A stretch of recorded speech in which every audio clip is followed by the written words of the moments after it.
Hello everyone. In this video, we're going to talk about the equations of circles.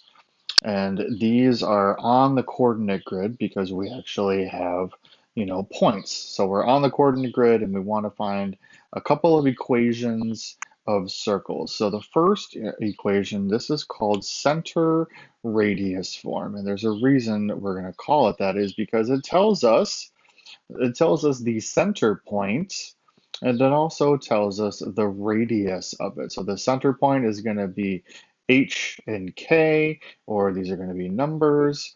And then the radius over here, this number is going to be squared. It's the radius squared.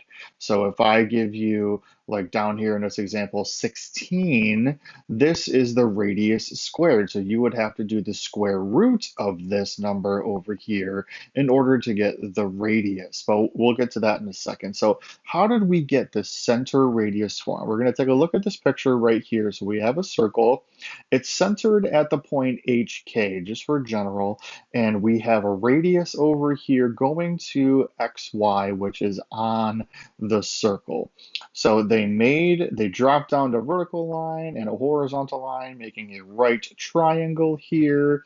So R is what we want to find, and that's going to be R squared because we're going to use the Pythagorean theorem. That's why it's going to be R squared. So this is our hypotenuse. That's why it's all the way over here because that's C squared. And then we need to find A and B.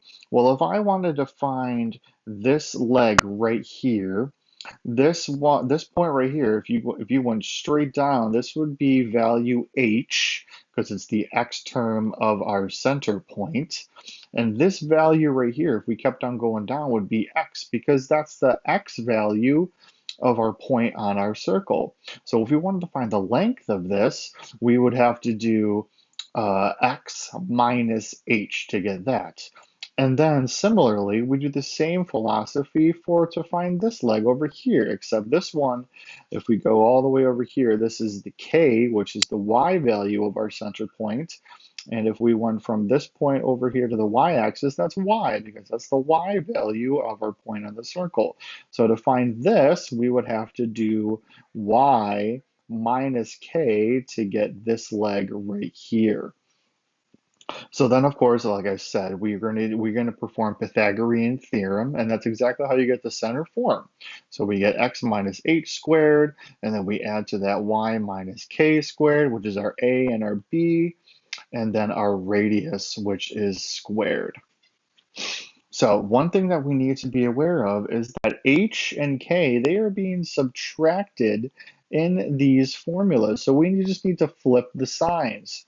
So for example, if this was x minus 4 in here, x minus 4 squared, well, I would need to flip the sign and my x value for my center point would actually be positive 4.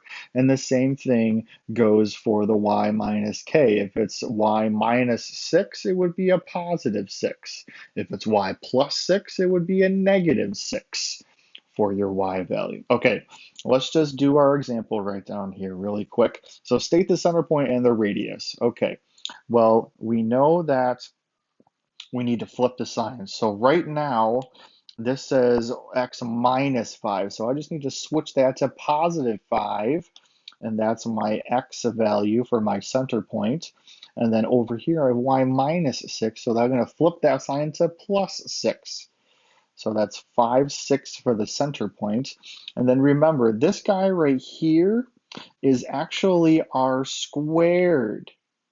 Well, how do we rewrite 16 as something squared? Well, that is 4 squared, so that makes our radius is 4. Or you could also just do the square root of 16.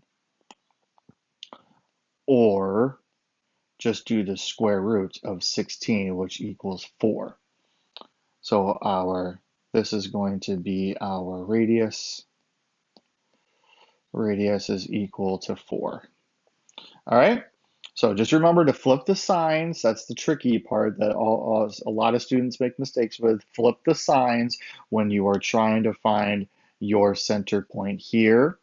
and then just take the square root of whatever this number is over here, and you'll be just fine. Okay, now the other form to this is called the general form, and this is what it looks like right here. Ax squared plus by squared, so we got our two squared terms, plus cx plus dy plus e equals 0. So there's your general form. So the goal for this general form is to transform it into the center radius form. Why? Because this general form doesn't tell us anything about the specifics of the circle. It doesn't tell us center point, it doesn't tell us radius, it doesn't tell us anything that we can use to graph it. Okay, so that's why we want to turn it back into radius form, center radius form, excuse me. So how we're going to do this is we want to do it by completing the square. Completing the square. And we're going to do this twice, actually. Twice. Because there's x values, there's an x squared and a y squared, and that's why we're going to do it twice. So if you recall from completing the square, we need to put the constant goes on the other side. So that's the first thing that we're going to do. We're going to add 12 to both sides, and I'm going to rewrite it over here. So that gives me 3x squared plus 3y squared minus 12x plus 6y equals positive 12. Okay, so now if you remember that not our constants, but our coefficients for our squared terms need to be 1. So since that's a good thing, both of these guys are 3, so I'm just going to divide this whole thing by 3. So divide the whole kit and caboodle by 3. And that's going to give me a new equation of x squared plus y squared minus 4x plus 2y equals 12, 4. So that's 4. Okay. So now we can start making it look like completing the square. So if you remember for completing the square, you put the x squared minus 4x, and then you leave yourself a little space, right? So that's what I'm going to do, except I'm just going to do that twice because I have an x squared and a y squared. Watch what happens. So I have x squared. I'm going to put the minus 4x with it, and then I'm going to leave a space. So usually some students do this. They just leave themselves a little space. What I like to do is I like to use shapes. So this one over here is going to be a box. Okay? And then I have my plus y squared plus 2y, and then I'm going to do a different shape over here. I'm just going to do a triangle. And you'll see why in just a second. And then equals. And then if you recall, this 4 is still here. We need to add, if this was just the x squared minus 4x, we needed to add this number right here to both sides. Okay, so that's why I chose to do the shapes right here, is because I'm going to add the square and I'm also going to add the triangle to both sides. Now, how do we get the box and how do we get the triangle? Well, you take the b term of this quadratic formula right here, which is -4. So I'm just going to do this off to the side. So I take -4, and remember, you divide it in half, and then you square it. So -4 divided by 2 is -2. -2 squared is 4. So that's the number that goes inside the square. So this is 4 in there. And then I need to do it again for the triangle. So I take the b term of this quadratic formula over here, which is +2. So now I take 2, divide that by 2, and square that. 2 divided by 2 is 1. 1 squared equals 1. So that goes in the triangle. Oh, and I almost forgot. I need to put the square had 4 in it and the triangle had 1 into it. So I've added both of my numbers on both sides for both of my quadratic equations. So now I'm good to go. So now I factor out. This is now a quadratic equation right here, and this is also a quadratic equation right here. So I can factor these guys. So this one over here is going to look like this. And I'm also going to do a plus sign, and then I'm going to do this over here. And then what's this on the right-hand side? 4 plus 4 is 8, plus 1 is 9. So if I factor this equation right here, I want a number that's two numbers that multiply to positive 4 but add to negative 4. Well, that's going to be negative 2. And the little trick is whatever you get right here, this number right here, which is also negative 2, just happens to be negative 2, that's going to work every time. That's the number that's going to go in here on both sides. That's the little trick. It works every single time. So this is x minus 2, and this is also x minus 2. Now, let's see if that works for, well, I should do this. This is 1 squared equals 1, right? So whatever number is right here should go in here for this y squared quadratic formula. Let's see if that works. I want two numbers that multiply to 1 but add to positive 2. Well, that's positive 1. So that works again. So this is y plus 1 and y plus 1. That's going to happen every single time. And then we can just rewrite these. These two guys is the same term multiplied by itself, so we're just going to rewrite that as x minus 2 squared plus y plus 1 squared. And then you keep that on that side over there, and there you go. Completing the square gives you, transforms you from the general form to the center radius form. Now what happens, so because some questions will ask you what happens if they give you the center radius form, but you want to go back to the general form. Well, we're just going to take this same example, what we just got right here, and we're just going to convert it back to this form right here. Actually, we're going to convert it back to this guy. We're going to make it look like this. We're not going to distribute a 3 throughout the entire thing. We're just going to make it look like this again. Just a quick check for ourselves. It should match. So here's what we do. Basically, all you do is you write this back out as the step before it. So this is x minus 2 squared.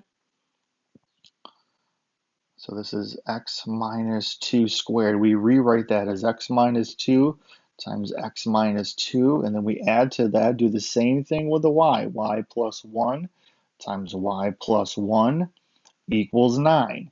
And then you just do the distribution. You do the double distribution out. Same thing with the y's. Do your distribution out. So we get x squared minus 2x minus 2x plus 4, and then that's added to y squared plus y plus y plus 1 equals 9. And then we combine our like terms, which are right here and right here, and we get x squared. That's minus 4x plus 4 plus y squared plus 2y plus 1 equals 9. And that looks exactly like this guy up here, this stage right here, just with these guys added up to get 9. Should look exactly like that, and it does. So then we need to know that the general form is set equal to 0. So we just need to move this 9 over to the other side and combine it with the other terms over here. So I have, I'm going to move this up over here. So I have x squared minus 4x. That plus 4 is going to be combined because it's going to be combined with the 1. So I'm going to, that makes 5. So I'm going to stick that at the very end over here next to the equal sign. So then I'm just going to keep on writing. I have plus y squared plus 2y, and then I'm going to put my plus 5 equals 9. Now I can move my 9 over. So I have x squared minus 4x plus y squared plus 2y equals, not equals. I subtracted 9 on both sides, didn't I? So that's minus 4 equals 0. And now all I need to do is just my rewrite my term so that it looks exactly like what I have up here in the general form. I have my x squared plus my y squared term. Is that happening right now? No.